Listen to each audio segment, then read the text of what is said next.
First line. The peacock is the national bird of India. Second line. It is known for its beautiful and colorful feathers. Third line. A male peacock has a long, shining tail with eye-like spots. Fourth line. The female peacock is called a peahen. Fifth line. Peacocks dance beautifully during the rainy season. Sixth line.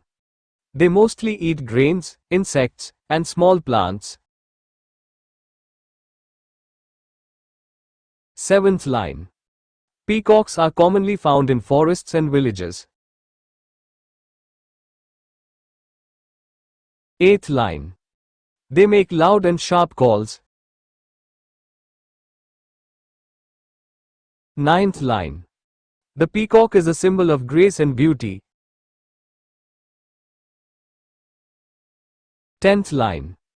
People admire peacocks for their attractive appearance.